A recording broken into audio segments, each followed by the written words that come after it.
అస్సలాము అలైకుం వరహ్మతుల్లాహి వబరకాతుహు. మీలో చాలా మందికి ఈ విషయం తెలిసే ఉంటుందనుకుంటున్నాను. ఏంటా విషయం అంటారా?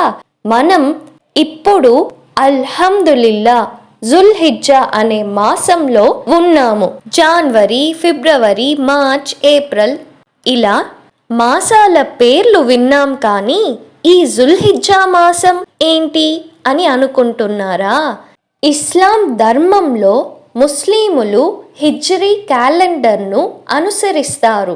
ఈ హిజ్రీ క్యాలెండర్ చంద్రుడి యొక్క కదలికలపై ఆధారపడి తయారు చేయబడింది. అలా తయారు చేసిన హిజ్రీ క్యాలెండర్లోని చిట్ట చివరి మరియు 12వ మాసం పేరే జుల్హిజ్జా మాసం. ఈ జుల్హిజ్జా మాసం ఎంతో పవిత్రమైనది మరియు ఎన్నో విశిష్టతలను కూడా కలిగి ఉన్నది. ఈ జుల్హిజ్జా మాసంలోని మొదటి 10 రోజులు ఎంతో ప్రత్యేకమైనవి కూడా. ఈ జుల్హిజ్జా మాసంలోని 10వ రోజునే మన ముస్లిములంతా బక్రీద్ పండుగను సంతోషంగా జరుపుకుంటాము.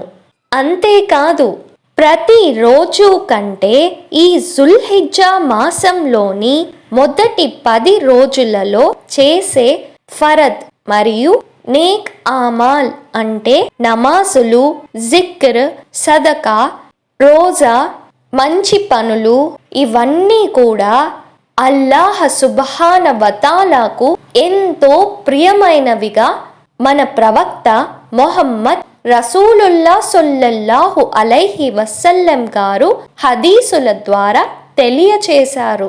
ఇంకో విషయం ఏమిటంటే, జుల్హిజ్జా మాసంలోని 9వ రోజునే అరాఫాత్ అని పిలుస్తారు. ఈ అరాఫాత్ రోజున ఎవరైతే ఉపవాసం అంటే రోజా చేస్తారో వారు ముందు సంవత్సరం చేసిన తప్పులు మరియు వచ్చే సంవత్సరం చేయబోయే తప్పులు వీటన్నిటినీ ఆ అల్లాహ్ సుబ్హాన వతాలా ఆయన కరుణ, దయ, గుణాలతో వాటినన్నిటినీ క్షమిస్తారని మన ప్రవక్త మొహమ్మద్ రసూలుల్లా సల్లల్లాహు అలైహి వసల్లం గారు హదీసుల ద్వారా మన అందరికీ ఈ గొప్ప బహుమతిని తెలియచేయడం జరిగింది.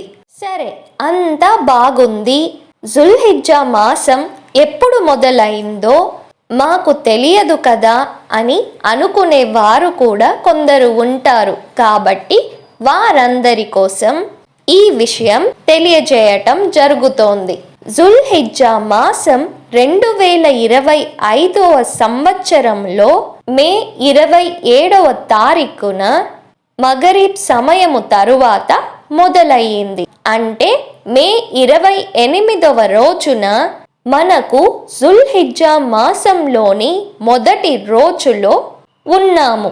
అలా చూసుకుంటే జూన్ 5వ తారీఖున 2025లో అరాఫాత్ అనే గొప్ప శుభదినమును మనం జరుపుకోబోతున్నాము. ఆ రోజునే మీరు తప్పకుండా రోజా ఉండాలని కోరుకుంటున్నాను. ఇన్షా అల్లా ఆ అల్లాహ్ సుబ్హాన వతాలా మన అందరికీ ఈ గొప్ప బహుమతిని ఇవ్వాలని కూడా కోరుకుంటున్నాను. ఆమీన్ సుమ్మ ఆమీన్.